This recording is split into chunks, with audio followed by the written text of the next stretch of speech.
வணக்கம் live சென்னை.com viewers. நமது தமிழ்நாட்டின் தலைநகர் சென்னையின் சிறப்புகளையும் சென்னையில் சுற்றி பார்க்க வேண்டிய அனைத்து சுற்றுலா தலங்களையும் இந்த வீடியோவில் முழுமையாக பார்க்க போகிறோம். இந்த வீடியோ நிச்சயம் உங்களுக்கு பிடிக்கும். அதனால ஒரு லைக்கை பண்ணிட்டு வீடியோவை ஸ்கிப் பண்ணாம முழுசா பாருங்க.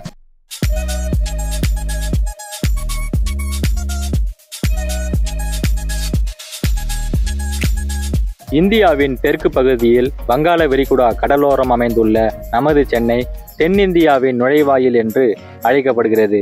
தமிழ்நாட்டில் மிகவும் வளர்ச்சியடைந்த மாவட்டமாக சென்னை மாவட்டம் முதலிடத்தில் இருக்கிறது. நமது சென்னையில் பல பெரிய வாகன உற்பத்தி நிறுவனங்கள் அமைந்துள்ளதால் இந்தியாவில் உற்பத்தி செய்யப்படும் வாகனங்களில் 35% சென்னையில் இருந்துதான் உற்பத்தி செய்யப்படுகிறது. சென்னை ஒரு முக்கியமான தகவல் தொழில்நுட்ப மையமாக வளர்ந்துள்ளது. அதற்கு தரமணியில் அமைந்துள்ள டைட்டில் பார்க் உதாரணமாக கூறலாம். பல நூற்றாண்டுகளாக சென்னை ஒரு முக்கியமான துறைமுக நகரமாக விளங்கி வருகிறது. இதனால் தெற்காசியாவின் வர்த்தகத்திற்கு சென்னை ஒரு முக்கிய பங்காற்றுகிறது. இந்தியாவில் உருவாக்கப்பட்ட முதல் மாநகராட்சி 1688 உருவாக்கப்பட்ட சென்னை மாநகராட்சி தான் என்பது சென்னையின் ஒரு முக்கிய சிறப்பாகும். சென்னை ஆங்கிலேயர் ஆட்சி காலத்தில் ஒரு முக்கிய நிர்வாக மையமாக இருந்தது. அதற்கு சான்றாக செயின்ட் ஜார்ஜ் கோட்டை, ரிப்பன் பில்டிங் போன்ற வரலாற்று சிறப்புமிக்க கட்டிடங்கள் சென்னையில் தான் இருக்கிறது. இது மட்டுமல்லாது உலகிலே 2வது மிகப்பெரிய நீதிமன்றமாக சென்னை உயர் நீதிமன்றம் திகழ்கிறது. உலகில் மிக நீளமான கடற்கரை சென்னையில் உள்ள மெரினா கடற்கரை என்பது குறிப்பிடத்தக்கது.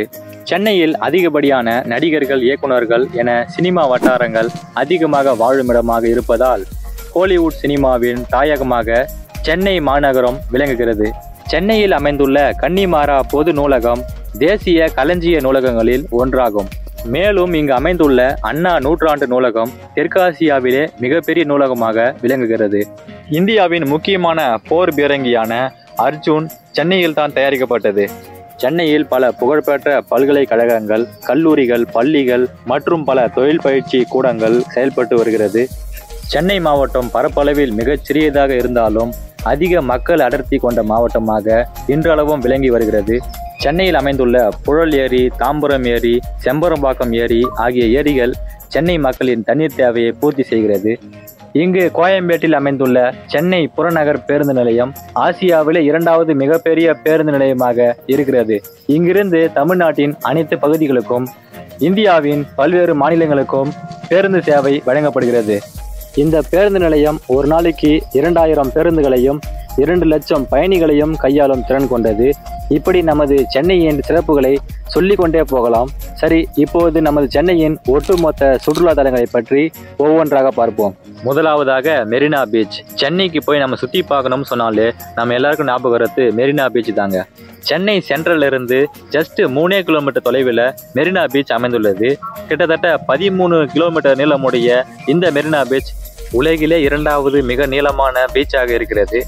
இந்த மெரினா கடற்கரையோரமாக பல்வேறு தலைவர்களின் சிலைகள், கோவில்கள், பாரம்பரிய சின்னங்கள் மற்றும் பலரது கல்லறைகள் காணப்படுகிறது. 2வதாக அருள்மிகு கபாலீஸ்வரர் திருக்கோவில். இந்த கோவில் சென்னை மயிலாப்பூரில் அமைந்துள்ளது. இந்த கோவில் கிபி 7ஆம் நூற்றாண்டில் பல்லவர்கள் காலகட்டத்தில் கட்டப்பட்டது. இந்த கோவிலின் 4 புறமும் 4 மாட வீதிகளும், கோவில் வளாகத்தில் 6 ஏக்கர் பரப்பளவில் மிக நீண்ட அழகான குளமும் காணப்படுகிறது. இந்த கோவில் சென்னையின் ஒரு முக்கியமான ஆன்மீக தலமாகும். 3வதாக சென்னை சாந்தோம் பேராலயம். இந்த சர்ச் செயின்ட் தாமஸ் என்கிற திருத்தூதருக்காக அர்ப்பணிக்கப்பட்டது. சென்னை மயிலாப்பூரில் மெரினா கடற்கரையோரமாக அமைந்துள்ள இந்த சர்ச் சென்னையின் முக்கியமான ஒரு கிறிஸ்துவ தலமாகும். 4வதாக அருள்மிகு பார்த்தசாரதி திருக்கோவில். இந்த கோவில் சென்னை திருவல்லிக்கேணியில் அமைந்துள்ளது. கிபி 8ஆம் நூற்றாண்டில் பல்லவ மன்னனான 1ஆம் நரசிம்மவர்மனால் இந்த கோவில் கட்டப்பட்டது. 5வதாக வாலாஜா மசூதி. இந்த மசூதி சென்னை திருவல்லிக்கேணியில் வாலாஜா சாலையில் அமைந்துள்ளது. இந்த மசூதி ஆற்காடு நவாப் வாலாஜாவின் நினைவாக கட்டப்பட்டுள்ளது. 6வதாக செம்மொழி பூங்கா. இது சென்னை சென்ட்ரலிருந்து 6 கிலோமீட்டர் தொலைவில் அண்ணா மேம்பாலத்திற்கு அருகில் அமைந்துள்ளது.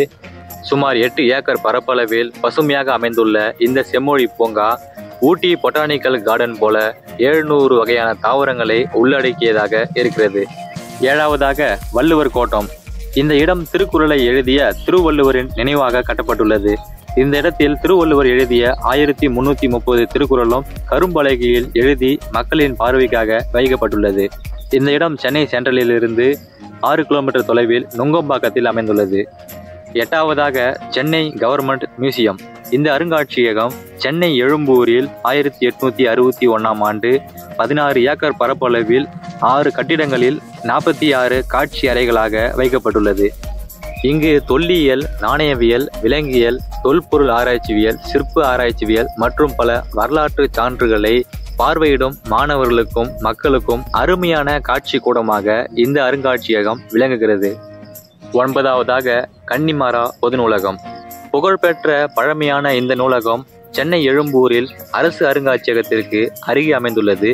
இந்தியாவின் களஞ்சிய நூலகங்களில் ஒன்றான கன்னிமாரா பொது நூலகம் நாட்டின் பழமையான புத்தகங்களை பாதுகாக்கும் இடமாக உள்ளது. 10வதாக சேத்பட் சிறுவர் பூங்கா.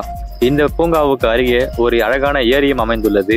இந்த ஏரியில் மக்கள் போட்டிங் செல்வதற்கு விரும்புகிறார்கள். சென்னை சேத்பட்டில் அமைந்துள்ள இந்த பூங்காவில் சிறுவர்கள் விளையாடுவதற்கான விளையாட்டு மைதானமும் அமைந்துள்ளது. 11வதாக அண்ணா கோபுரம். இந்த கோபுரம் சென்னை அண்ணா நகரில் 15 ஏக்கர் பரப்பளவில் அமைக்கப்பட்டுள்ள பூங்காவுக்கு நடுவே அமைந்துள்ளது.